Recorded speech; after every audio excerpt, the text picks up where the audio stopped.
What's up, everybody? Welcome back to the channel, welcome back to the vlog. This is a special video. It's the first start with all the turbo components installed, so it's a fun one. The only thing is we don't have the fuel system, so we can't really drive it because it's on gate pressure, which is 6 pounds, and 6 pounds will far exceed the 42-pound injectors that I have. So we're just gonna start it up, get it going, and make sure everything's going, no oil leaks and all that good stuff. And yeah, so let's get into the video. All right, so this is after the fact. Everything's been done already. So my computer corrupted all the videos that I had uploaded, or not all of them, but like, I don't know, 10 of them, and so I can't use them. They are all deleted, they're gone forever. So I don't want you to just jump into the video and not know what I'm talking about, so I'm going to show you what I did before, and then we'll get back to what I recorded and go from there. So let's just start out. I ran vacuum to the blow-off valve, so let me show you what I did and how I did it. Alright, so I bought a fitting and I just put it right into the back of this Holley intake elbow, which is great, and it's this one right here.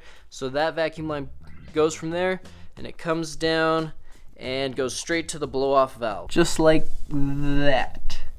Alright, and then the next thing I did, you can see down there, I installed electronic boost controller, so I mounted it to that tab right there, and it's in a nice spot. It's not close to the hot side, and it should work really well for what I got going. So, and then you'll see in the video I ran the vacuum lines to it.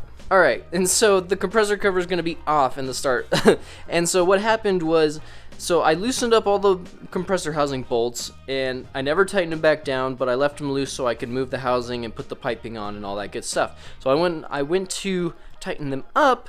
This one right there just didn't tighten. It got to it would snug down and then it kept spinning, and I was like, really? So and then another one did it too down here. And so I took the compressor cover off, I went to Harbor Freight and got a tap set, re-tapped them, and it seemed to be okay after I did that, but that was a major pain in the butt. I had to take the compressor cover off, I had to undo the piping, I had to re-tap all the holes, I had to blow it out. That was just frustrating, to say the least. It was very frustrating. So, but then we get it back on and all that good stuff. So now that I've caught you up, let's get into the video, let's get to the rest of it, and then you can hear this thing get started, and it sounds pretty beefy. Yeah, if I do say so myself, it sounds pretty beefy. So let's get into it. We are going to mount this electronic boost controller, then heat shield all the plug wires, and wire the electronic boost controller. That's what we're gonna do. So let's do it. Alright, so I got all the vacuum lines hooked up to the boost solenoid, except for the one that goes to the compressor housing, obviously. So let me show you down below. Not gonna lie, I'm kind of proud of this. So this is the one slot, and it goes to the T, and that bottom of the T goes to the bottom of the bottom wastegate port, and then this one on this side goes to the top wastegate port. And so it's all in this nice little fashion. It looks clean, so I'm happy with that. So later on we got to wire one to the Mega Squirt and then one to on-off power. So that shouldn't be hard. I just got to extend these wires and get the Mega Squirt back out, which kind of sucks, but it's not really that hard. It just takes like irritation, I guess. But so that's on, that's all ready to go. We just got to get the one line to the compressor housing and we'll be done. All right, and now it's time for some super fast heat shielding. I'm just gonna time lapse it because it's not like the most interesting thing in the world, but I gotta do it because we don't want burnt plug wires. That's just bad for everybody. So I'm gonna start going. I'll show you what I got though. I think I showed you. I don't know, let's just go. So these first, this second, and we're done.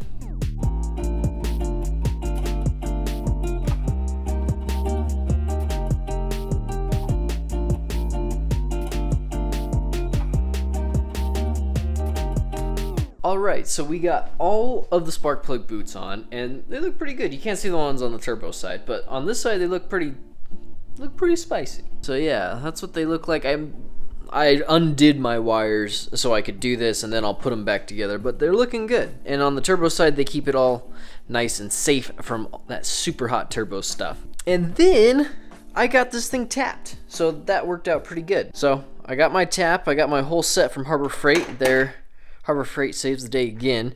And so I retapped all the holes. It's all fat and happy now. So we're gonna put we're gonna blow out the compressor with all the crap in there, and then we're gonna put it back on. There we go. Problem solved.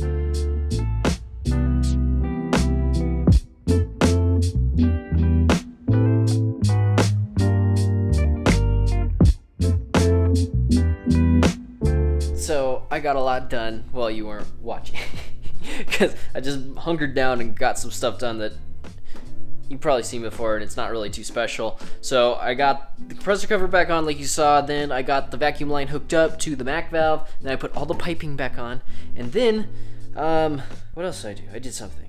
And then I decided where I was going to tap in for power for the Mac valve. My old EGR stuff all has 12 volt power to it, so all I'm going to do is tap into one of those things and get 12 volt power from it. And then I have to wire it into the Mega Squirt, which I think I'm going to do tomorrow. What's up, everybody? Good morning. So we're back on here. It is Sunday. So little progress update. I did do some more on the car before I had to quit it completely and just ice my knee and watch a bunch of TV and literally not do anything. So I got power to the Mac valve. I'll show you where I tapped into it, and then I got my data cord. It's ready to be ran to the Mega Squirt. So I got power to the Mac valve down there, and so it's my red wire. What I did is I butt connected it to, so this is an EGR air diverter plug, whatever. I forgot what it does, but I just clipped it, as you can see, and I'm gonna wrap some tape around it. But what I did is I checked it to make sure it had switched 12 volt battery, and it did. And then I looked up a couple diagrams on some forums last night before I tapped into it. So I'm gonna take this wire, stick it through that grommet in there, and then connect it to the Mega Squirt, and that should be good. All right, so we got our black wire inside the car now, and we got the Mega Squirt out, and everything is all hooked up. So what we got to do is we got to take this off and pin, I think it's pin 7, I'll recheck myself. Pin 7 is boost control, so we got to pin that in, and then we got to take the cover off the Mega Squirt. And this isn't something you have to do, but something I want to do. So I put in the Mega Squirt Facebook group, if I'm only running a wideband in my downpipe, nothing else, what do I need to do with that J6 jumper? Because Mega Squirt doesn't tell you a whole lot about it. And he said to just, the admin told me just to take off the jumper completely or leave it, but if you take off the jumper, it'll be the best and you'll have no interference. So we're gonna open this up, take that J6 jumper all the way off, and call it a day. But pin, jumper, and we'll be done. All right, so you see there, that one that says J6, and it says O2 sensor, J843, J828 or 29, something like that. I took that jumper completely off, the little plastic piece. But I took that off, that jumper, so there's no interference whatsoever, and we're good to go. So I'm just gonna put it all right back together. All right, we got it wired in, and it's all good to go. So it was pin 7. I will put the little link just so if anybody else is doing it, they know it's pin 7. Voila, it is wired in. So we are going to connect the computer, make sure we have boost control, and yeah, go from there. I mean, that wasn't as bad as I thought it was going to be. So let's keep going. All right, since everything is wired up, we're good to go. So I'm going to put that front bumper cover back on, and we'll hook this thing up and give it a start, see what it sounds like, and look for oil leaks, because I think there might be an oil leak.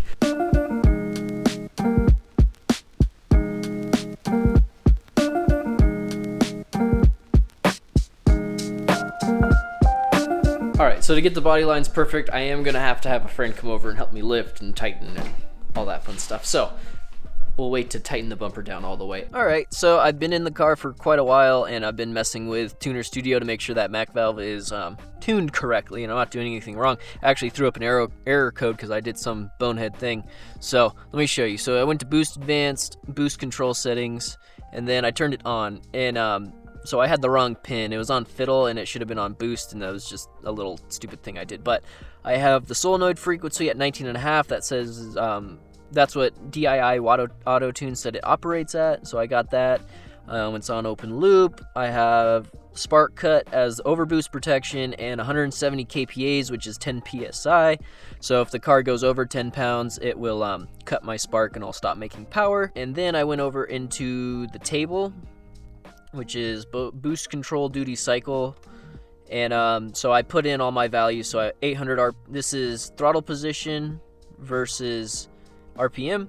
And so I did the RPM like that and the throttle position up to 100%. And so 0 means it's all wastegate pressure, so it's all spring pressure. So if 100 means the gate is all the way closed and you're gonna get all the boost that it can possibly give you. 0 means it's just gonna be on the spring, so it'll just be spring pressure. So for now, just for the first start, we're gonna keep it that way because I'm not messing with any of that right now. So we just want to start up and make sure everything is working a-okay. But that's what I've done so far, and I think we're gonna start it up now and look for oil leaks.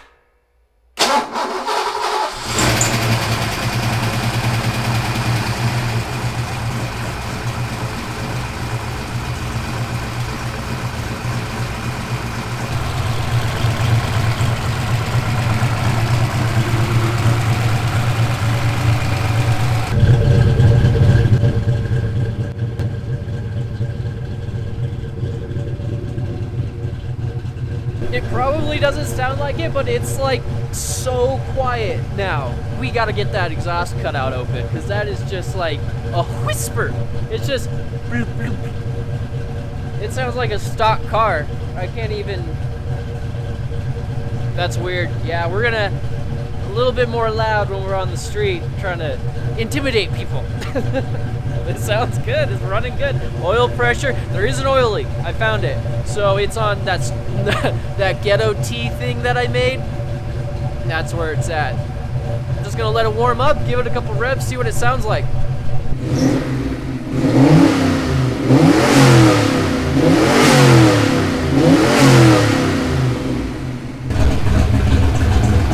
I opened up the cutout. It's so much better. That's how it should sound. Let me get a rev.